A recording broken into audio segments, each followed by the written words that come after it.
Okay, so here is some feedback on the designs you have created. First, with speech, I did look at the well, I don't think I have looked at all the designs for speech, but a lot of them. Overall, pretty much everybody used a key phrase to start or activate the speech recognition, like in my example. One case of using a button, no other solutions.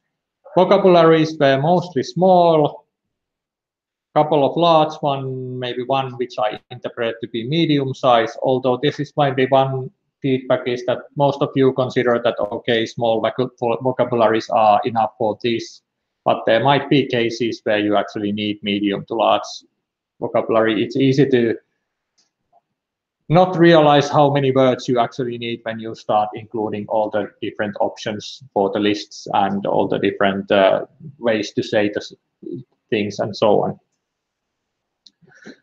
Natural language understanding, I didn't emphasize this or talk much about it, but I think all the designs were such that it was quite straightforward, okay, how to interpret the speech. Nothing really complex where you could say some complex sentence and then some sort of artificial intelligence would understand and pick up the meaning out of this. Rather straightforward solution from that point of view. Dialogue structure, I try to look how fixed or dynamic it is. Lots of them were quite fixed. You say this thing, you get this response. You say this thing, and then you get this response. Output, most of them used speech, but not all. Visuals was also included often, but not other modalities.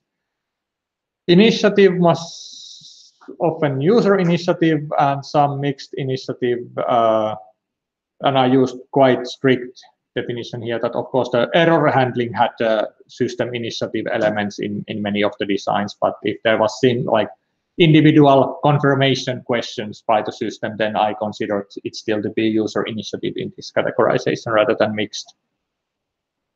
And the number of grammars, most of you had 5 to 6 grammars, following basically my example. Some managed to do with fewer, and only one of the designs that I looked at more than this. This is another issue when you actually start to implement the system and start looking at things. You might end up that, okay, I need 25 different grammars because I have these different situations and different questions and so on. If you want to optimize, and usually you want to optimize the grammars if you are using small to medium-sized handwritten grammars. The error management is maybe the biggest area where I would like to have a few reminders or talk about something that I haven't emphasized enough. One is that, okay, things can go wrong at any point, and easy to, when you are creating a design like this, is to forget that in every time the user says something, things can go wrong, and things can go wrong in any way. And because of that, there should always be the possibility to handle those errors. So there are often cases where, okay, there is this correction possibility for the most obvious error, but then no way to correct the errors in these other locations. And of course, this is something that it's understandable in this kind of designs, and but when you're actually implementing a whole system, there is just lots of work to do there.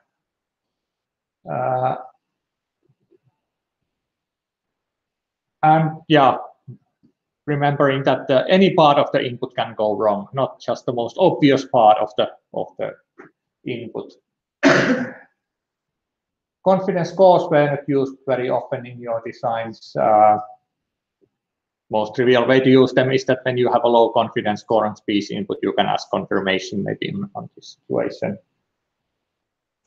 And important thing, especially in speech-only interface, is that when the system responds, the user must be able to tell how the input was understood. It doesn't have to be like complete explanation that, okay, I heard that you want to change the channel to the next one, I will do that, but just somehow indicate that how it can be very implicit minor part there, but just yeah, again, it's easy to forget that, okay, things can go wrong. The system can incorrectly hear what the user was saying or pick the speech from some external noise or something, and then if suddenly just the radio channel turns to your next radio channel and you didn't say anything, it can be really confusing if you cannot tell why did it change. Did it accidentally or incorrectly hear me saying next channel, or did it recognize the gesture accidentally, or is the car breaking down and the buttons react to the things bumping and so on. And yeah, also it's very annoying if the system mishears what you were saying, tells you that, okay, I heard this, now I will do this, but then you don't know how to correct that one. And of course, it's partly learning that, okay, I can say, no, that's wrong, or whatever the phrases are there. But communicating ways to correct the errors is important. And then there is the fact that it's easy to forget until you have actually developed speech recognition-based systems using grammars, is that if you specify a grammar to the system that, okay, these are the valid phrases, valid words which the system will understand. If user says something else that's not in there, the recognition result will not contain that other word. It will only consist of those words that you gave, which are in the grammar. So what will happen if the user says something else? So this is called the out of vocabulary problem, which I have mentioned, but you can never emphasize it enough. If user says something that's out of the vocabulary, or well, even if the words found in the grammar, but in the different order, if the grammar doesn't support that, if you are lucky, the speech recognizer can reject that. Okay, it can see that it's so badly matching anything that I should be accepting, I will reject this. It can return something that matches the grammar, something that's reasonably close to what the user said, or in some cases for the human being it might look like that isn't even close what the user said. But if the start of the speech matches and the end of the speech matches really well, and then there is this bit in between which is some word that is not in the vocabulary, it's quite likely that there is some path through that recognition model inside the speech recognizer that the recognizer is happy enough, and then it returns something that is from the grammar. Or it might be that, okay, the start is in the grammar, the end is in the grammar, in the middle the user said something else, and that actually throws the speech recognizer into the wrong path, so that you actually get the whole input incorrectly recognized because of that. And yeah, then confidence scores may help you handle the situation or understand at least that something is wrong, and the NBEST lists as well. But yeah, the out of vocabulary problem really is that if you don't have the word in your vocabulary, it won't be in your recognition results. So if you want to catch that kind of situations where the user says something which the system cannot understand, you still must have all the words in the recognition grammars, which of course nowadays when the large vocabulary speech recognition is possible, you might just use a large vocabulary speech recognizer and then try to figure out meaning from that and allow user to say anything. Yeah, as said, you might actually need a lot of grammars in real system if you are tuning these grammars. So every time the system asks a question, you might want to have for each different type of question an optimized grammar. Multilinguality is a challenge in many cases. Well, basically the moment when you start having some sort of dynamic content, like there were lots of these music players, and then you can have artist and album and song names in different languages, for example. And that can be challenging both for the speech output and if you're using speech synthesizer, and also for the speech input.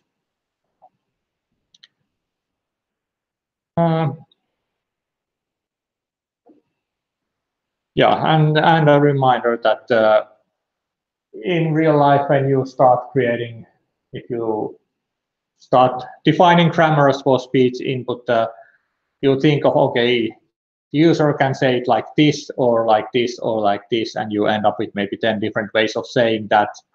Then you take your colleague and ask them the question, okay, this system will ask this, how do you answer?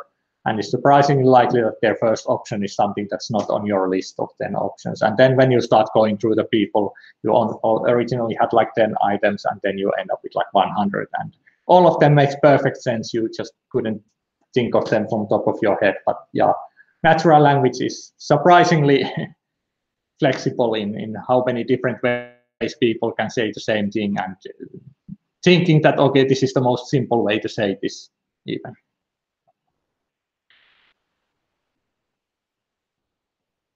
And yeah, interrupting the system is something you probably want to support if the situation and technology allows that. So especially if the system has any significantly long utterances, then it can be really boring for the user to listen to them, especially if there is like speech recognition error and you immediately know that, okay, now the system heard me wrong, and it's just, you just have to listen to the end before you can see your turn. So having this patch in, as it's called, the functionality, so that you can just immediately say and interrupt the system, that's usually worth including.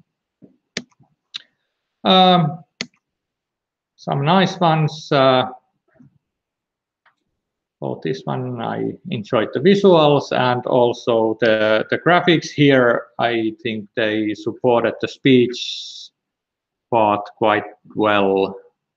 Well, they are quite small there, but you can look at those when you look at the presentation. So yeah, if you're having a speech interface and you have some visuals, then it's also important to consider those together, and especially if you have written words in the interface, it's best to take care that the speech recognizer can actually understand those words, because people start using the words they see.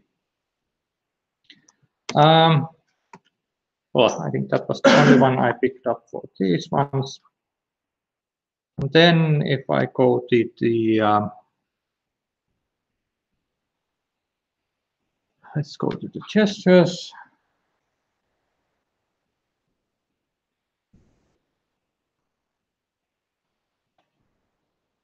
Here in summary, we had mostly mid-air gestures, a couple of touch screens, mostly one-handed. So for one case where there were two-handed, again, I haven't had time to go through all of them yet, but and these are not exclusive, so some of them might combine mid-air and touch screen, so it doesn't mean that I have looked through 17 of them, but and at least one case where head nods were included. So of course we have other kinds of gestures than just hand gesturing. Unimodal gestures and then multimodal speech and gesture combination. Those were found in the designs. Often when the hand pointing was used, it looked like there was kind of a assumption that, okay, we have very precise pointing. We know exactly where the user is pointing, and we can tell that. And in real life, that's not often the case. Especially if you're pointing into longer distance, it can be hard to tell where the user was pointing. If we have overlapping objects, which one is the user pointing, if they're pointing at that general direction, and so on. So that's something, if you end up developing a pointing-based, gesture pointing-based interfaces, you will have to address what to do when we are not certain what is exactly that the user is pointing. And then in some cases, it was at least questionable to me if the gestures, both when you have different gestures like swiping and maybe scrolling something or whatever combinations there were. Is it really possible to tell every possible hand movement if this is gesture A or gesture B or not a gesture at all? And especially probably most common case is that there might be something like, okay, if there is this touch screen or the screen where you can be pointing and doing some gestures in front of it. Are your natural hand movements, is it possible to separate those from the gestures? So if you are just moving your hand towards the screen, if it's registered accidentally as a swipe which goes to the next screen, that can be really annoying. So again, if you end up doing some sort of gesture recognition, you need to be carefully. And of course, this is iterative process. You think of it, then you implement something, then you find out that it doesn't work, and then you try to understand why it doesn't work, and then you revise it, and so on. So obviously, in this kind of designs, when you are not yet implementing it, it's understandable to have these kind of things. But just something that I believe that in many cases you would have to need quite a lot of iteration to end up really gestures where you can tell definitely which gesture is it right now. There were some dwell time pointing, but the dwell time wasn't specified. And also when you have like a swipe, okay, this is swipe, is this swipe, is this swipe, how much movement do you want for something to be considered like movement? And in some cases, it was unclear if the hand pose is relevant or not. Pictures often indicated that it is. And yeah, then there were some like volume adjustment gestures, and it was unclear how the computer can tell that, okay, now the volume change should start and now it should end. And then there is also, let's say, if we imagine that, okay, you control the volume by doing this, like you were virtually taking the volume button and then turning it. Then when you end the volume change and you put your hand back down, depending on how you implement that, your hand probably like moves, and then that would be really annoying. You are just, okay, now that's the perfect volume. Then you drop your hand and the volume jumps up a little bit. So in practice, of course, it's possible to do this, like you take the last static pose, like if you think of the volume level that, okay, now it raises, then it's steady there, and then it jumps quickly, and then the gesture disappears. Then, of course, what you should just do is ignore that last jump. So something like that needs to usually be included in there. But yeah, especially mid-air when you are not actually releasing the button or whatever you do in real life, the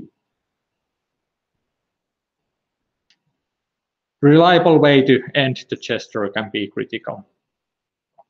And as always in interfaces, is there enough input for the user to understand what is happening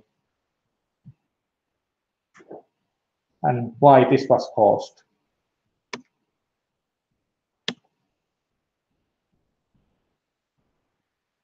Well, I picked here one definition. It's not super precise, super detailed, but this is a decent example of the level of detail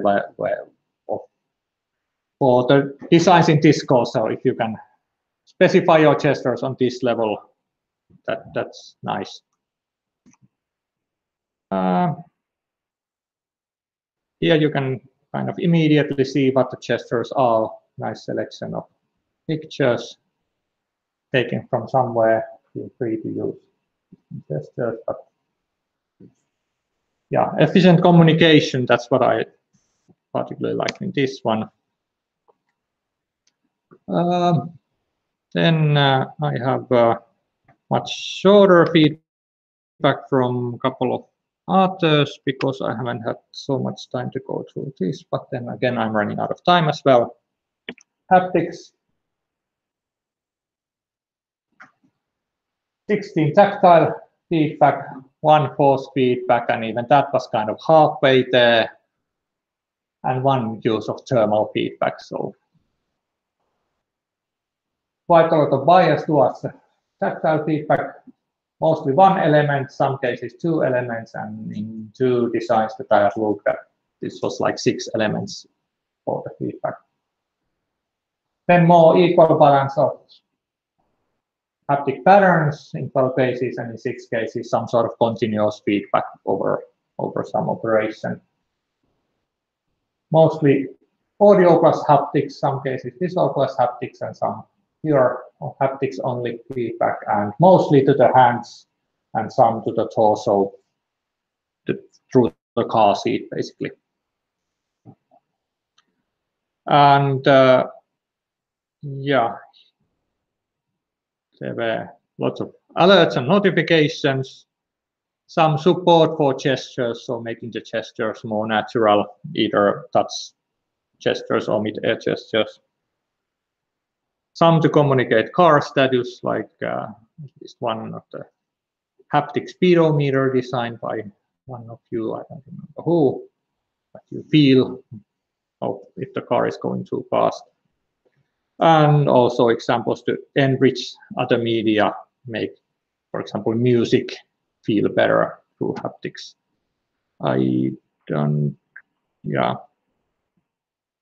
think this is the only thing here that, again, you could go into more detail thinking about actual haptic feedback, what are the frequencies, durations, pauses, and so on in these patterns.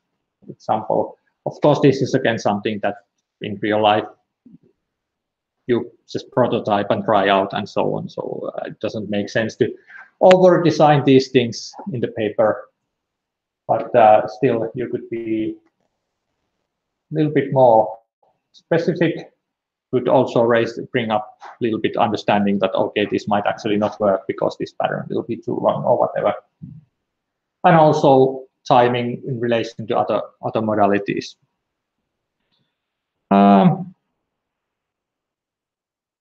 Yeah, one of the nice things is always if you have references to relevant material, there is a very good example here. And this is one of the few designs where it was actually understood, or actually explicitly stated at least, that okay, the car when you are driving, it vibrates and it gives you vibrations, so you need to consider that your haptic feedback must be somehow distinguishable from these natural vibrations. Just mentioned here, but yeah, just having this mention is something to just to tell that, okay, you understand that this is the situation. Nice to see people identifying the actual hardware that could be used, especially if it's something novel like this mid-air haptics. And Ballroom Blitz is a great song, so it's nice that somebody mentions that. But also I think the concept here is nice. So that here is one of those enriching the other media, so you can listen to your music in your car, and then you get some vibrations to make the beat, actually feel the beat and sing along and whatever.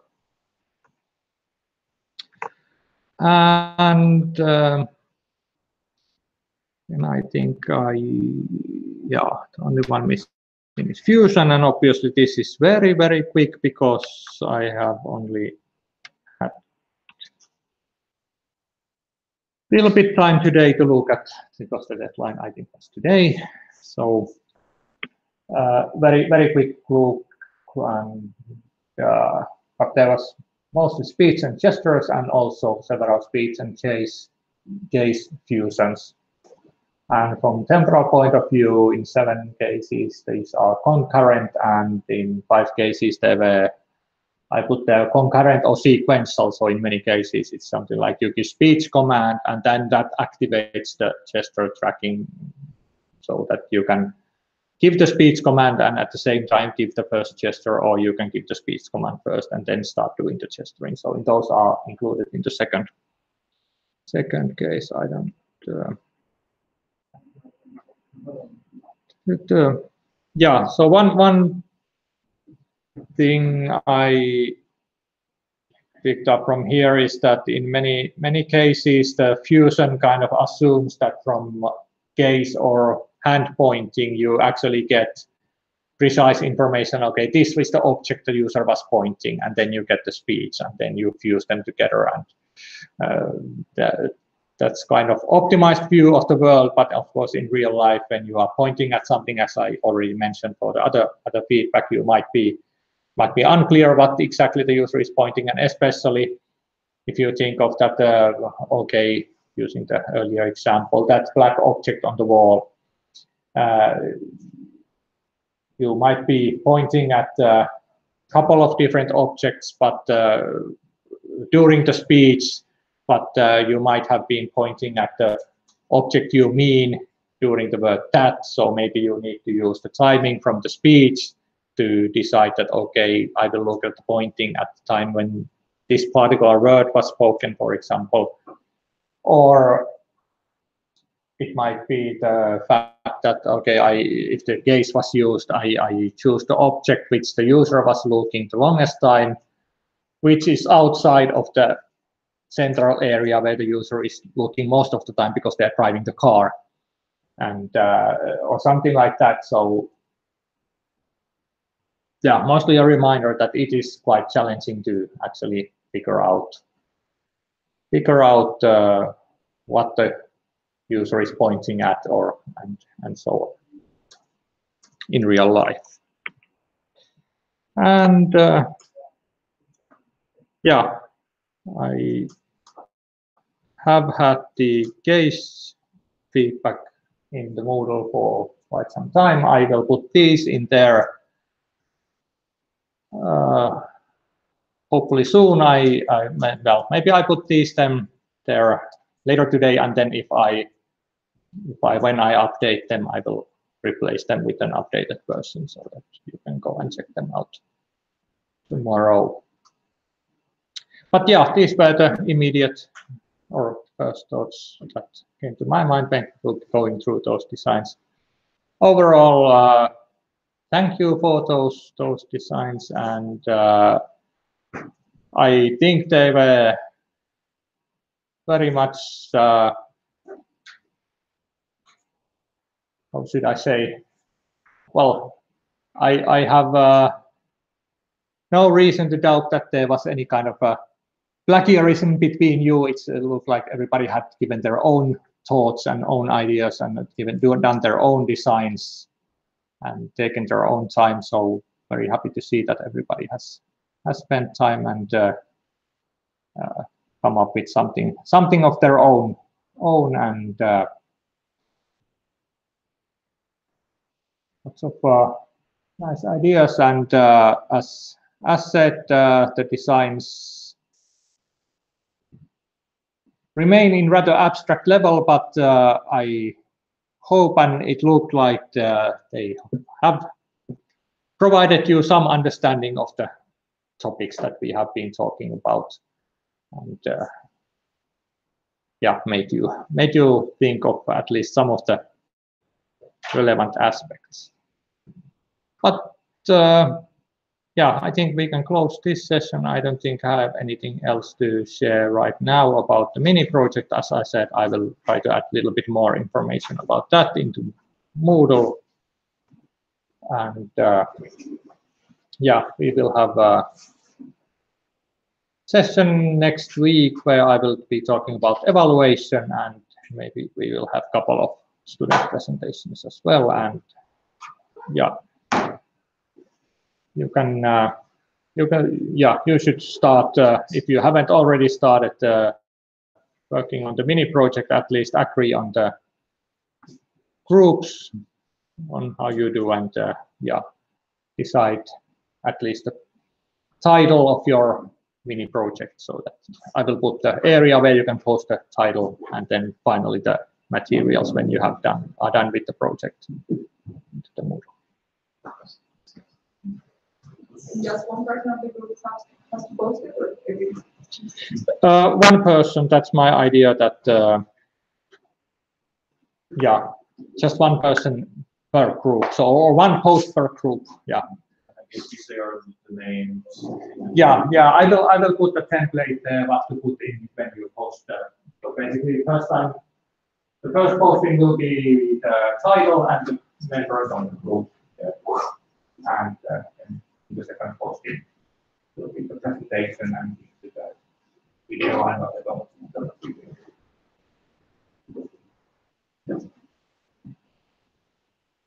Okay.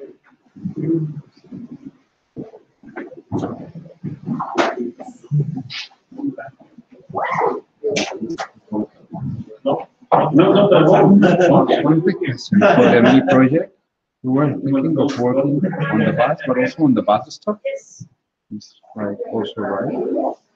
Yeah, Okay. yeah, definitely. When we have this one ongoing project called Living Lab Bus, and where we're thinking about all these buses and related services. And definitely bus stops are something we talk about there. And well,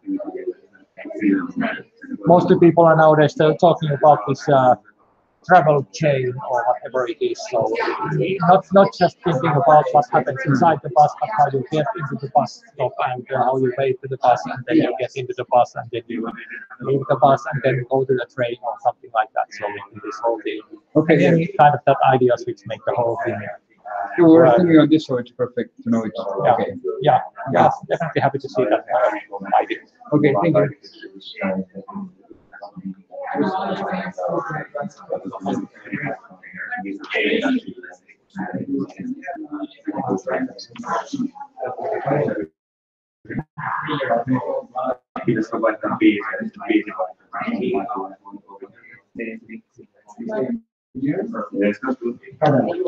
Hei, myös semmoinen kysymys. Tuosta, kenen kanssa pystyisi juttelemaan tuosta graduaatiosta? Mietin, ei ole ajankohtainen, mutta silleen, kun on pyöritellyt ajatusta mielessä, niin sitten olisi kiva tietää, onko se millään tavalla validi, että pitääkö jättää vaan pois nettiin. No, jos haluaa vaan tuommoista palautetta, niin oikeastaan kenen tahansa, että siis minä, Majarannan Päivi, Turusen Markku ohjataan aika paljon graduja meidän kenen tahansa sisällä. Muodollistajan periaatteessa meillä prosessi menee sitten sillä tavalla, että siinä vaiheessa kun on gradua aloittamassa sitä, niin sitten graduseminaari, jota Markku vetää, ja siellä voi saada sitten palautetta myöskin sitä aiheesta, ja sieltä kautta sitten niin katsotaan sitten se lopulleen se varsinainen ohjaaja, että kuka ottaa sen ohjattavaksi ja tämmöensä, mutta jos ihan haluaa silleen niin kuin vaan palautetta, että on jonkunlainen idean pohja ja usko siitä mihinkään, niin ihan voi tälleen avoimesti kenen tahansa meistä kolmesta esimerkiksi jutella. Mä mietin, mä kysyn vaan yleismielipidettä, mutta mun tekisi mieli tehdä tuosta niin, käytettävyydestä ja miten se vaikuttaa työaikaan. Että jos kuvitellaan, että meillä on sovellus, joka vie paljon aikaa, niin mä kadotin ajatuksen siitä. Siis nimenomaan niin sen niin vaikutuksia työaikaan ja siellä reflektoi sitä, että paljon semmoinen niin maksaa kaupungille. Että mun keissi oli siitä, että mä äidin työpaikalla on semmoinen huolesovellus, että porkka käyttää puoli tuntia, että saa yhden asian tehtyä, joka on pakko tehdä tähän. Onko tuossa mitään niin kuin? Joo, kyllähän tuossa niin kuin on aihepiiriksi silleen, että sitähän sitä voi lähestyä hyvin monella tavalla, että toisessa ääripäässä gradu voi olla katsaus aiheeseen kirjallisuuteen aiheesta, ja toisessa ääripäässä se voi olla kontrolloitu tutkimus aiheesta ja jotain sitä välillä, se voi olla jokin tapaustutkimus, että tutustutaan sitten konkreettisesti vaikka tähän kyseiseen välineeseen ja työpaikkaan ja kerätään sieltä jotain dataa ja ymmärrystä ja kontoidaan sitä, että joo. Itse asiassa voi olla aika ympäripyöreä, että se on niin kuin silleen, että sitä taas vaan keskittää johonkin pienempään, että jos tekee kirjallisuuteen tai sitten tekee tapaustutkimuksesta. Joo, ja siis se on se aiheen rajaaminen, niin sitä voi osaltaan harjoittaa siellä graduseminaarissa, ja sitä se on osa sitä ohjausprosessia tietysti, että noin niin kuin 90% opiskelijoita itsestään toivista aiheista on alussa ihan liian laajoja, ja sitten ensimmäiset viikot siitä graduprosessista käytetään siihen, että koitetaan nyt rajata tätä, että saadaan tästä semmoinen järkevä kokonaisuus, koska sitten mihin tahansa pykälään lähtee tutustumaan, niin sieltä löytyy hämmentävän paljon syvyyttä, että semmoinen, joka alussa tuntuu ihan pieneltä detaljilta, niin sitten se voikin olla se, että kun tähän keskittyy, niin sitten pystyn sanomaan jotain oikeasti huomion arvosta. Niin. Kun jos ottaa sen koko kokonaisuuden, niin sitten ei pysty sanomaan kuin jotain pintapuolista vähän kokonaisuudesta. Mutta sekin on sitten, että usein just se, että lähtee sitten tutustumaan siihen kirjallisuuteen, mitä aiheesta on tutkittu, niin sitten alkaa tulla se ymmärrys, että mitä jo tiedetään ja mitä on sitten ne yksityiskohtiin keskittyy. Joo, justiin sillä ajatuksella vaan justiin, että jos törmää johonkin tai kattelee jotakin, ei käytä aikansa. Tässä vaiheessa hyppää jo pois laivassa ja sitä varten ajattelin. Joo.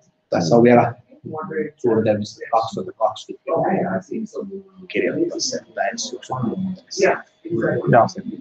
Joo. Kiitos. As I understood, if I work in pairs or 3 or 4 people, there should be at least one user test. Yes, I think that's but what it if says. work alone, there's no need to do that. Yeah. I try to. Yeah. The idea is to scale it because if you're working alone, you can't have So at least. because I'm out of Finland in December, so I'm not bothering other people, so I prefer to work alone. But so I need to make 2 videos, one for the presenting the prototype and one for the introduction of this prototype or something. Well, it can be one video, Okay. so you don't need to have 2 separate videos. I don't remember what I have exactly written, and Okay. well, I guess part of the text comes from the previous year when Markku Turunen was running project requirements. Yeah, I think it's. Yeah, it produced presentation and the video. It means one video. Yeah, Okay. that's one video. Okay, so Especially there have some time limitation. So should my face include in the video or No, need okay. it's really up to you what's in the video. So Okay. I think the most short video, I would say Okay. So less than a minute. Okay. So Unless there is the really. different modalities need to be described in different slides or combine them. You can really decide how you Okay. think is best communicated. So that video you can think of, especially if you are not here when the presentations for these are given, then video which we can watch here and which gives an idea of what you have been designing. Okay. And it can be, depending on really project, it can be very different how the video is. It can be you talking, this is my idea, and maybe showing some slides, or it can be something like, okay, you have some of your friends do acting and then act to be the users and kind of scenario. But it's really up to you. I don't think I will be giving any kind of templates or anything. Just try to communicate the ideas and your design as efficient, as well as possible, so that people will understand them and hopefully also be interested in. So there will be a form that submit all the things, and so I still need to replay or give some comments on that area, the assignment submission. Yeah. So I will put similar discussion area like these are here. So you I need to can post there the title of your design and then the final presentation and link to the video. And if you are not there in the meeting, then comment on couple of those. Okay. Thank you so much.